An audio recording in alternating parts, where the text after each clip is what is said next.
Hello, my crafty friends. Today I am playing with Altenew's Wild Daisies press plate. This is one of their BetterPress compatible plates that is newly on the market, and I snatched it up as soon as it was available. I am going to create a card here today by pressing this plate a couple different times onto one A2 card. So we are going to just jump right in.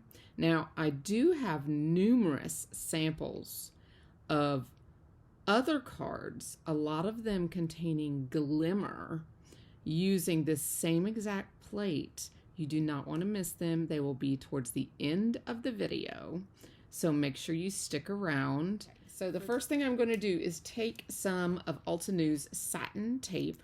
This is a very thin masking tape, and I'm going to put a piece of it at each corner.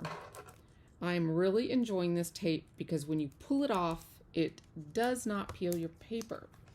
The only time I've had it do any kind of damage to the paper is when I have put it over foil. It did pull a tiny bit of the foil off. So you do want to be careful with foil. But other than that, I am pleasantly happy with this purchase. So I'm going to line this up with the center markings here for the A2. This will be especially important for the sentiment to be square. So let me look here because we're going to press the sentiment straight on. Okay, pretty close.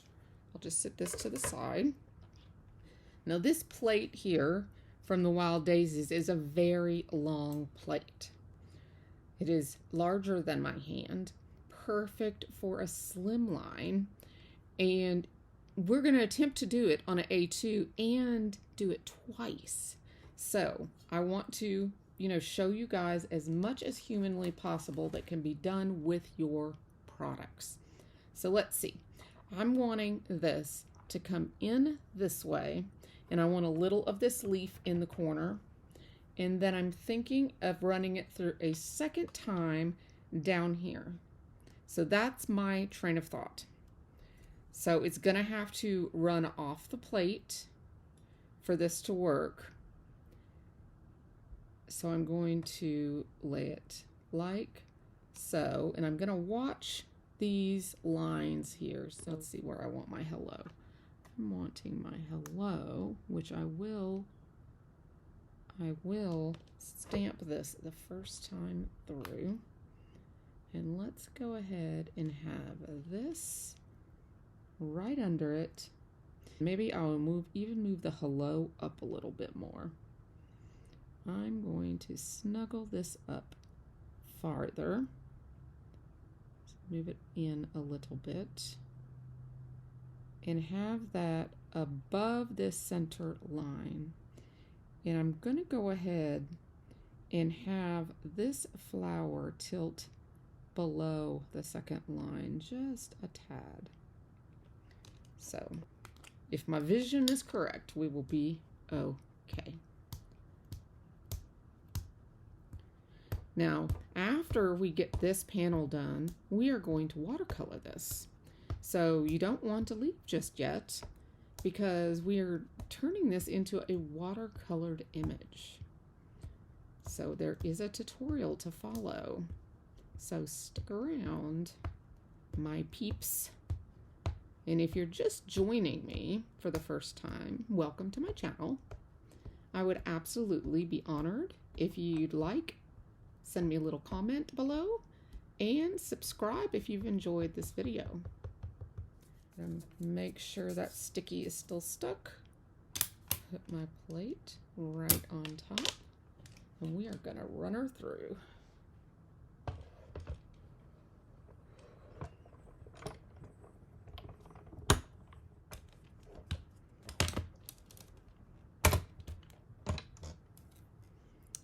Look at there. Looking good. It's looking good. Okay, and I need to clean my plate. Okay, so when we're using the second plate, we want to remember there was some hanging down of the flower here, and our sentiment was above that line. So now we can come in here with this one and frame this corner. I don't want it too close to the sentiment. Let's see how close this one was. This one has about 1/4 of an inch all around. So let's see. So you can use these guidelines and give it 1/4 of an inch as well. Let's ink up the plate.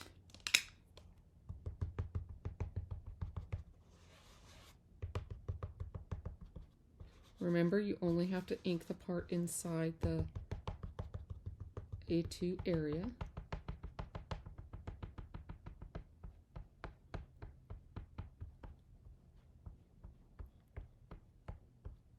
And don't forget to pat and twist. All right, I'm ready to see this magic happen. Just double checking. There we go.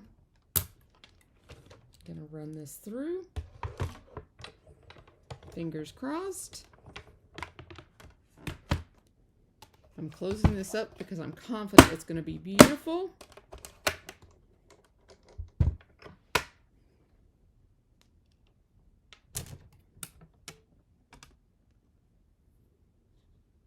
And there we go. Okay, let me take it off here real quick.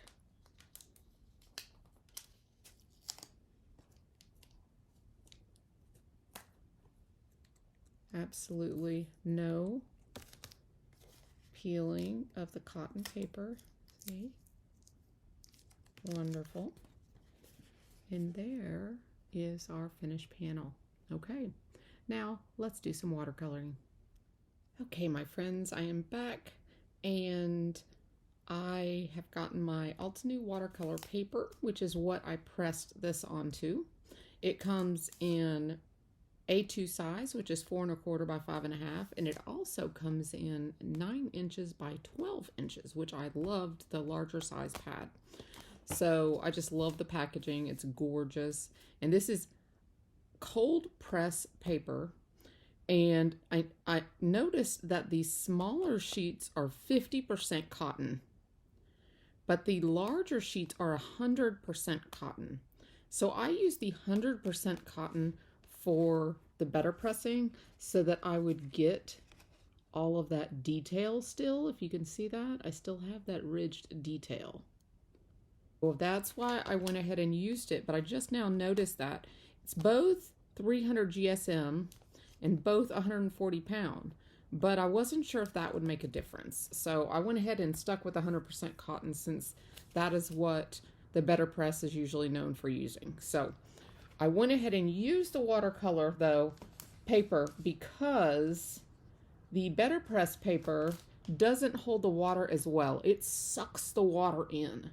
So I wanted a really good watercolor paper to use, but since I was going with this pan set, I was going to go ahead and get the watercolor paper as well.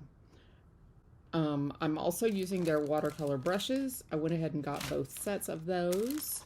So I've got the large set here, which comes with the large background brush, and then 4 of your round tip. I would call these, I mean, it's small to large, but they're not nearly as fine as these are. So these are fine watercolor brushes here, and these are all rounds, but like the size 1 here and size 1 here are different. So this size 1 is more fine tip. So that's the one I'm going to start with today.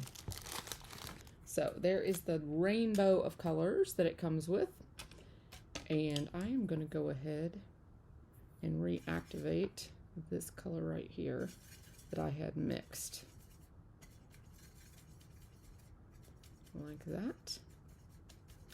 And we will go ahead and get started. Now, I'm going to give myself a little disclaimer here that I am not a professional watercolorist. So this is my play. So we are just going to see what happens. We are just going to see what happens. But my envision here is to make pretty colored flowers. So I will speed this along and you can watch the magic happen, hopefully.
Okay, I'm going to stop right here and just show you that I have colored these 3 petals starting with the pigment only here, this pigment here that I mixed with a little water just to get it moist. I colored the first half here, and then I used the water to drag that out to get a little lighter on the edges. Now as this dries, I'm going to put a little darker pigment here just at the base and drag it out farther.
Okay, so I'm taking this darker orange, as you might have seen, and just adding this really dark pigment here to these accentuating lines. And then I'm going to come back in and with just water. I keep wanting to go in there, but this is much darker than that is. So I'm just going to go in here like that, and then I'm just going to use the water to kind of drag that out a little bit, just to spread it out just a little bit so it doesn't look like it's just a line. Just kind of smearing it a little in there, blending it just a little bit. It's kind of almost making it a medium, a dark to medium color, like that. And then I'm going to take water again, and this is the best way I've found to blend it with the light, is come up from the tips and draw towards the dark like that. But remember, you just have water on your brush.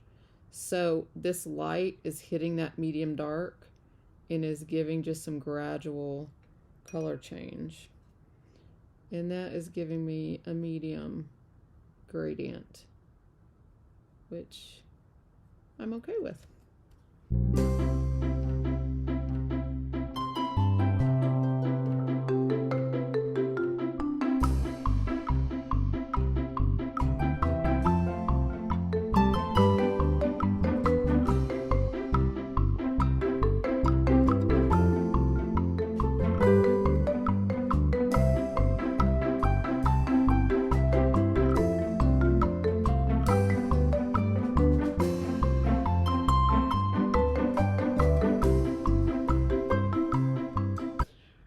So I'm going to finish this one down here, color one of these up, and then I will be back and we will color this one. Okay, we are back. I got these guys colored, and now we're going to just continue on with this one and finish this little guy up. So as I've been coloring, I've been learning, and I'm getting a little better. So, you know, every time you try a new product, you learn new things. And I think my biggest issue has been getting too much water over here. By getting too much water over here, I'm diluting this over here. And something I've noticed, it dilutes this and the pigment waters down. And when the pigment waters down, I was having issues. So I try to get this, and we're actually going to use blue now. So I'm going to get this pigment wet over here, but I'm not going to get it too wet. I'm just going to activate it with just a little bit of water, whereas before I was getting it super duper wet. So I don't want this pigment like in a big puddle. I just want it activated just a little bit. It's okay if it dries out, we can activate it again. So that way when I go on here, let me get a little bit of water. When I go on here, it's darker to start with instead of lighter. So I actually like it going on a bit darker to start with. And I'm finding I only need really the one coat, because I'm going dark here where it's full pigment. By just taking my time and getting more pigment on my brush and less water, I'm actually being able to get the pigment on here and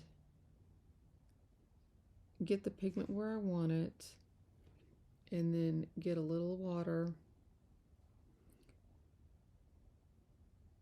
and then bring it out.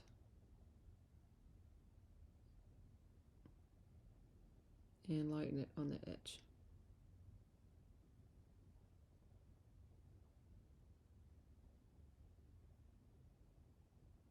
It's all finding the right consistency and taking your time so you don't go out of the lines. And that's was my biggest problem because I'm so used to Copic markers and the flow of the alcohol ink, and I'm not used to a paintbrush. So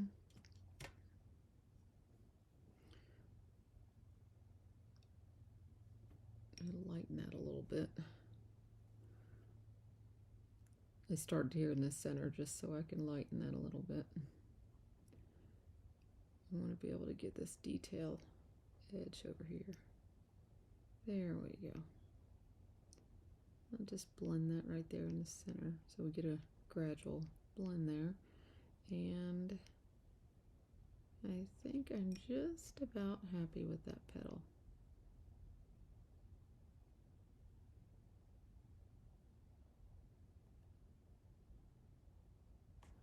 There we go. So I'm going to go ahead and speed this up as I color the rest of this, and I'm going to do the same thing.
Make sure my brush is clean.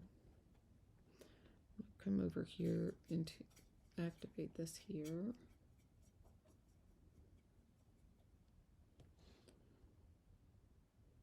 And I'm just going to color these stamens carefully with this yellow.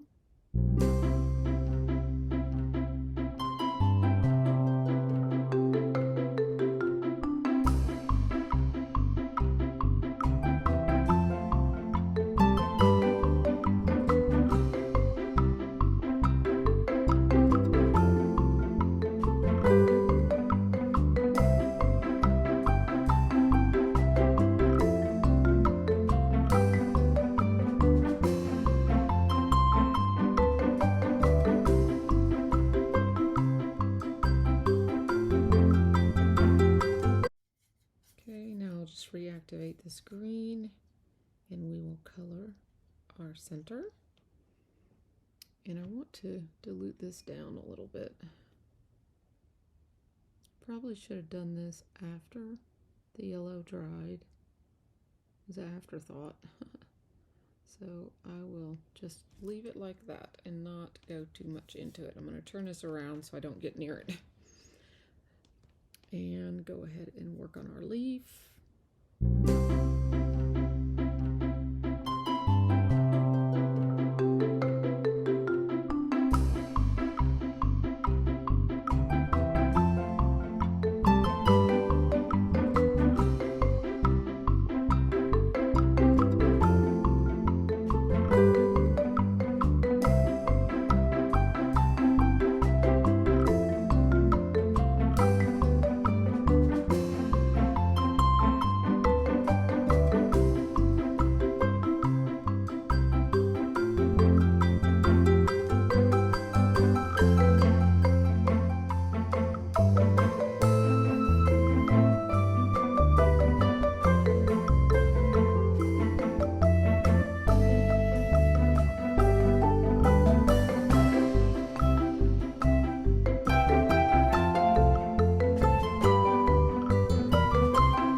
There we go.